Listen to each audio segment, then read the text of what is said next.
You guys, it has been a lather, rinse, repeat kind of story for us as these storms have been pushing through each and every afternoon. And wow, delivering today, especially out at DIA. Of course, where we keep score for the month of August, we have doubled where we should be for this time of the year. And that really has just been from two major storms that sat atop the airport, dropping, look at that, now 2.8 inches. Incredible. Typically, the entire month we see about 1.5 inches, so well and above that. We have still some dark skies out there, looking a little murky downtown Denver as the rainfall continues to come down on this Tuesday evening. Upper 70s to low 80s, temperatures running about 10 degrees below our average this afternoon, but I hope you've been enjoying kind of the nice cool off, the change of pace. You'll notice that ridge still situated just to the southwest of us, but it's allowing tropical moisture to kind of scoop up across Arizona, Utah, and then eventually push back into Colorado. So that's why these storms are packed with so much water.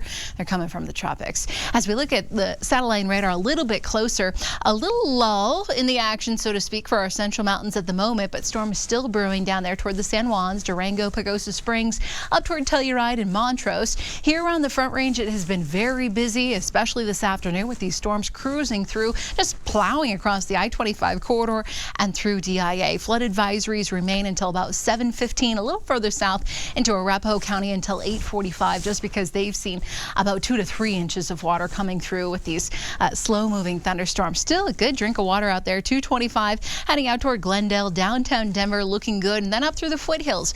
We're capitalizing on all of that water too. Estes Park, south toward Idaho Springs and Georgetown, looking at some nice rain showers. Now the storms, they will continue for us throughout the evening. I'd say everything really starts to move out by about midnight. Overnight lows dropping into the upper 50s for us with 40s up through the high country. Here at about 11 o'clock, still a bit unsettled, but things winding down in Denver. Heavier rain showers overnight around Grand Junction, and they lift to the north as the overnight hours go on. 7 a.m. tomorrow, we'll be waking up to some patchy fog here in the city, maybe even a few sprinkles in Larimer and Weld counties. Brief break around the lunch hour with some sunshine, helping to destabilize the atmosphere, and we'll be tracking another round about 3-4 o'clock of storms that push back in.